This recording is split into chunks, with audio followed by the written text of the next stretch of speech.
I'm Margaret Calloway, 63, and I had never liked birthdays much. They felt like quiet reminders that time was passing, that things I once held dear, my husband's laughter, the creak of the front stairs, a home filled with warmth, were slowly slipping away. This year, though, I promised myself I'd enjoy it. A small dinner, my son Daniel, his wife Ashley, and a few close friends. Nothing elaborate, just good food, some candles, and maybe a toast I could manage without trembling. I stood in the kitchen of my Charleston apartment, the one Daniel had grown up in, stirring a pot of gumbo I had perfected over decades. The smell of roasted peppers and smoked sausage filled the room, mingling with faint sea breeze drifting in through the open windows. I adjusted the tablecloth one last time and lit a single candle in the center, watching the flame flicker as if it were breathing along with me. When the doorbell rang, I smoothed my blouse and opened the door. Daniel's grin was perfectly rehearsed. Ashley's smile bright and polished, the kind that demanded attention even before words were spoken. They carried bottles of wine, a gift bag, and that subtle air that suggested the world should bend around their plans. We exchanged greetings, laughter bouncing lightly between them. But under it, I felt the familiar tug of unease. As we settled at the table, I noticed how Ashley reached for the centerpiece, arranging it just so, and Daniel's hand lingered over the chair I usually claimed. I sipped my wine slowly, letting the warm burn settle. Remembering birthdays past, my husband, gone 3 years now, had always made these moments feel like home. The candlelight reflected off the wine glasses, catching in Daniel's eyes, just a little too sharp, a little too calculating. I smiled, silently reminding myself to stay present. I had no idea how quickly that calm would fracture. Daniel raised his wine glass, the clink ringing louder than usual against the dim candlelight. "Can I have everyone's attention for a moment?" he said, his voice smooth and practiced. All eyes turned toward him, the gentle hum of conversation halting like a wave against a cliff. I held my breath, unsure what performance was about to unfold. Ashley leaned forward, her manicured hands resting delicately on the table. "Mom, we have something to show you," she said, her voice bright, almost sing-song. From the gift bag, she pulled out a tiny baby onesie, soft pink and embroidered with the words, "Best Grandma Ever." She beamed, eyes wide, waiting for the smile she assumed I would give. Daniel's grin widened, a little too sharp, as if rehearsed. "We thought it was time to start planning the nursery," he said, nodding toward Ashley. "Right. Mom," I blinked. My mind stuttered, caught between the sweetness of the gesture and the words that followed. "Especially since we'll have more space soon," Daniel added, his eyes scanning my face for approval. The room seemed to tilt. More space. My pulse kicked up, and I realized slowly, like a shadow creeping across the floor, what he was implying. Ashley leaned closer, her voice honeyed and insistent. "We're just so grateful you agreed. Margaret, this means everything to us." I froze. My fork hovered midair, the gumbo I had prepared with care cooling in the bowl before me. Guests exchanged uncomfortable glances. Sensing the tension I barely dared to feel, I wanted to speak, to protest, to clarify some impossible misunderstanding. But my voice lodged somewhere deep in my throat. My chest tightened. Shock surged through me in sharp, cold waves, followed immediately by the first hints of panic. Ashley's smile broadened, oblivious to the storm brewing inside me.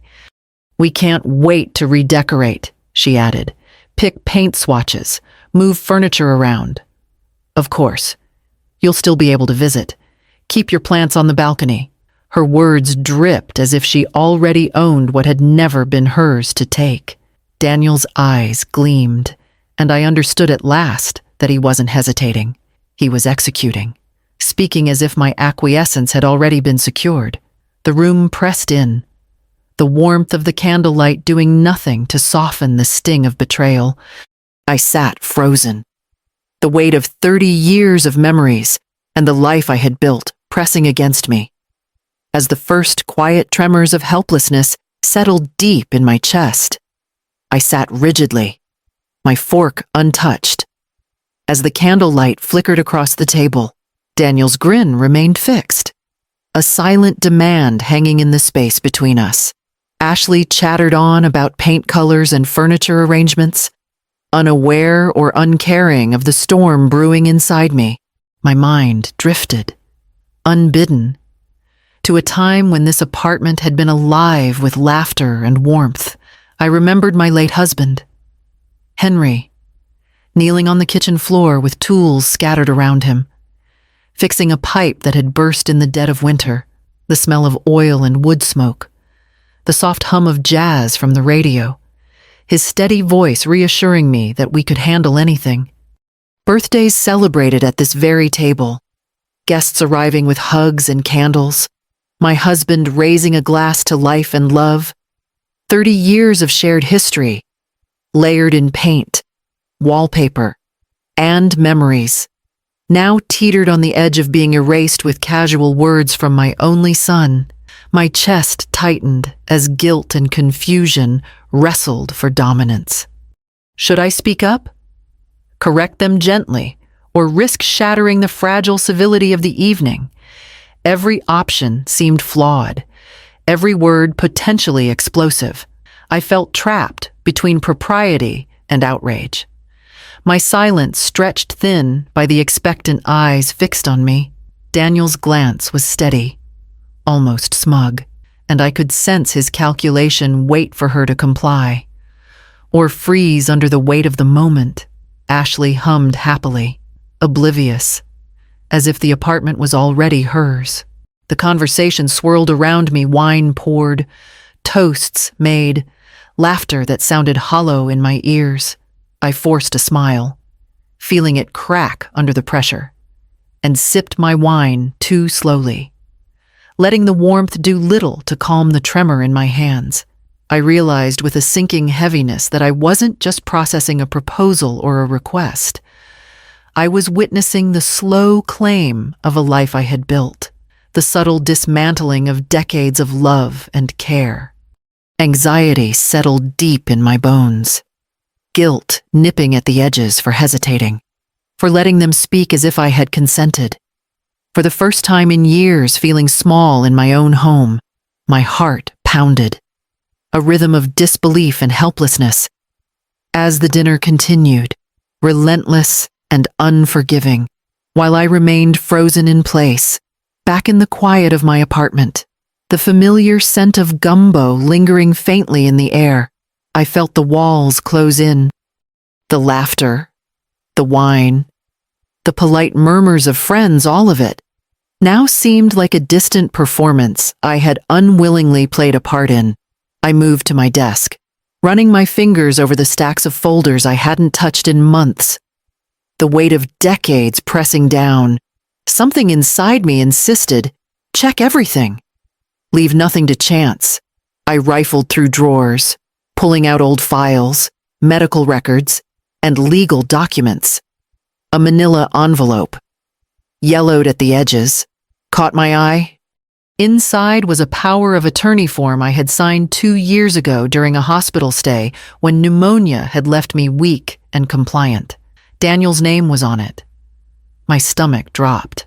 The memory of that hospital visit, the IV drip, the nurse's hurried instructions, the fear of illness flashed back. I had signed without reading, trusting that a few routine forms would never have consequences beyond the moment. Now, the consequences were crystal clear.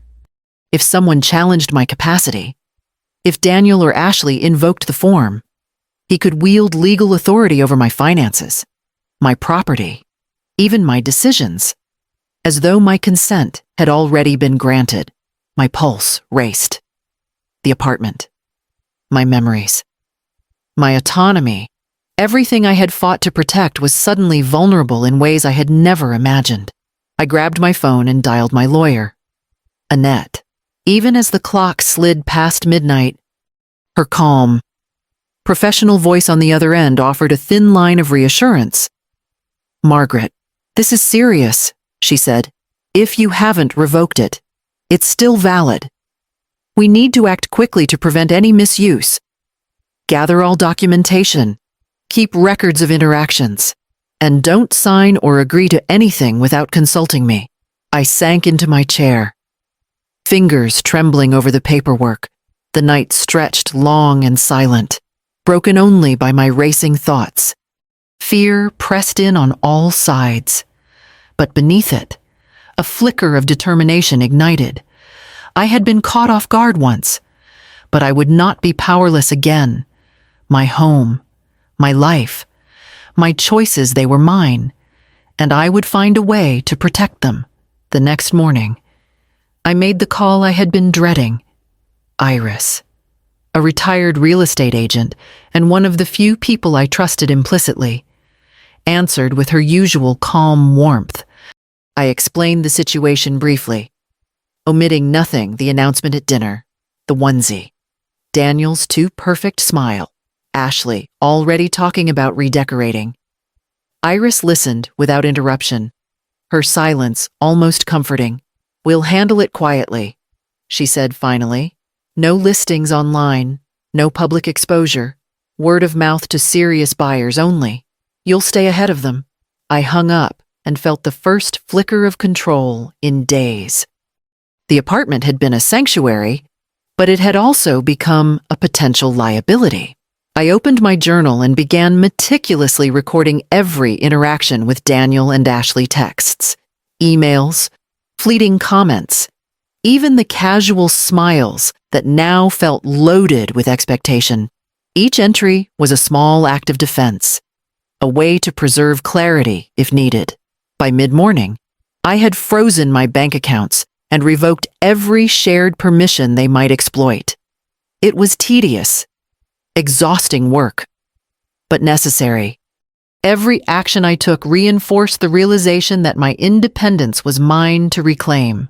I began seeing the apartment not as a memory-laden cage, but as a chess piece in a game I was finally willing to play. As the day passed, I moved deliberately between tasks, packing a few personal items I knew I wanted to take if I had to leave quickly, and reviewing documents that would give me leverage if Daniel ever tried to challenge me legally. I felt a strange mixture of fear and empowerment, my pulse steadying as I accepted that I could separate emotionally from the family narrative. By evening, the apartment was quiet, orderly, and I felt lighter, sharper. The first sense of cautious optimism crept in. I was no longer merely reacting. I was planning, thinking several moves ahead, and for the first time in days. The tension in my chest loosened by the following week. Everything was in motion. Iris had quietly located a buyer for the apartment, a retired couple willing to pay in cash without the usual fuss. I met with them briefly, signing the final papers while keeping my voice steady. My hands surprisingly calm. The transfer was arranged, the funds secured, and at last, the apartment that had once felt like a home was no longer tethered to my life in the way Daniel and Ashley believed. Next, I focused on the cabin, nestled a few miles down the coast. It was small, a modest 2-bedroom with peeling paint and a weathered porch, but private, tucked behind dunes and surrounded by pines. I had chosen it precisely for its seclusion. No neighbors to gossip, no curious eyes to watch my movements. The thought of leaving Charleston proper brought a pang of nostalgia, but also a thrill of liberation I hadn't felt in years. Packing was deliberate and methodical. I wrapped fragile heirlooms in newspaper, carefully boxed photo albums of family milestones, and tucked letters from friends and my late husband into a leather satchel I could carry easily. Each item felt like a token of my life, preserved and carried forward, while the apartment once overflowing with memories was prepared to exist now in someone else's hands. The morning I left, the coastal breeze carried a salty tang through the cabin windows, and I breathed deeply, the tension in my chest easing for the first time, relief mixed with anticipation, a fragile hope that my plan would hold and that Daniel and Ashley wouldn't catch on until it was far too late. I paused on the porch, looking out at the endless blue horizon, feeling both the weight of what I had left behind and the exhilaration of what lay ahead. It didn't take long for the first test to arrive. Ashley appeared at the cabin unannounced one morning, a white gift bag in hand and her phone held high, filming as if documenting a scene for the world to see. "Just thought I'd stop by," she said, her voice syrupy sweet. "Can't wait to see how you like the place." She wandered through the small living room, narrating everything with exaggerated cheer, pointing out the peeling paint and imagining where the crib could go, oblivious to the way her words felt like trespassing. Meanwhile, Daniel's messages began piling up, texts demanding explanations, emails questioning my decisions, and even veiled threats suggesting he might use guardianship proceedings to challenge my autonomy. Each ping on my phone sent a ripple of tension through my chest, but I didn't respond. I let the notifications stack, unread, while I documented every word, every video, every forced smile. I moved through the cabin with careful composure, keeping my tone neutral when Ashley spoke, answering only as much as necessary. I recorded snippets of her monologue discreetly, saving them with timestamps, noting gestures and comments that could serve as evidence of manipulation. Each entry into my journal felt like a small victory, a reclaiming of control in a situation designed to strip it away. By mid-afternoon, the house felt charged, heavy with the weight of their intrusion, but I remained grounded. I organized paperwork, reviewed legal documents, and planned the next steps to protect my independence further. My anger simmered beneath the surface, controlled and deliberate, fueling the resolve that had taken root over the past week. The family believed they were steering the narrative, shaping my reactions to their desires. Instead, I observed, documented, and calculated, maintaining a calm exterior while quietly asserting my authority over the only life that truly belonged to me. The final papers arrived one bright morning, crisp and official, bringing with them the weight of certainty I had been building toward for weeks. The apartment sale was complete. Every signature, every notarized page, every wire transfer had gone through exactly as planned. I held the documents in my hands and felt the strange, almost dizzying mix of relief and triumph. The space that had once been the scene of so much tension was now fully removed from my control, or rather, theirs. My lawyer, Annette, walked me through the final steps, her calm authority a balm to the lingering tension in my chest. Together, we finalized the community trust that would hold the assets. It was named in honor of my late husband, dedicated to supporting women who had experienced financial or emotional control. Every penny, every deed, every item of value was secure, unreachable by Daniel or Ashley. Even the will had been updated, leaving them legally blocked from any claim. The letter of the law, in this case, reinforced the moral boundary I had set long before. Sitting at my kitchen table, the sunlight spilling across stacks of signed documents, I felt a rare clarity. For the first time in weeks, I could breathe fully, unburdened by the weight of looming threats or subtle manipulations. Annette's reassurance that the protections were airtight grounded me, allowing a sense of security to seep in that I had thought impossible during those initial hours of panic. I thought of the years I had poured into this life, the memories carefully cultivated in the walls of my old apartment, and the new chapter I had carved out for myself. I wasn't just safe. I was triumphant. Every calculated step, every decision made with intention, had led to this moment where my independence was unquestionable and my agency fully restored. As I set the papers down and poured a glass of water, the quiet weight of victory settled over me. The manipulation, the threats, the emotional siege, they were all neutralized. For the first time, I felt the full power of living life entirely on my own terms. With no strings attached and no one able to dictate the boundaries I had finally reclaimed. The mornings in the cabin had a rhythm all their own. I would wake to the faint rustle of pines outside the window, the salty tang of the sea drifting in, and spend an hour tending the small garden I had started. Thyme, mint, and a few hardy flowers that thrived despite neglect, digging my hands into the soil, planting seeds that would grow with patience and care, brought a steadying sense of control I hadn't felt in years. Afternoons were filled with community. I volunteered at a local center, helping women navigate financial challenges and regain independence, and met neighbors who were curious, kind, and entirely absent of expectation. I joined a small book group at the library and laughed easily for the first time in weeks, discovering friendship that wasn't tied to obligation or history, but to genuine connection. Each interaction, each small act of giving, reinforced a life I could shape entirely on my own terms. Evenings were quiet, reflective. I sat on the porch with a cup of tea, watching the horizon glow as the sun dipped behind the water, and scrolled through occasional family updates from a safe distance.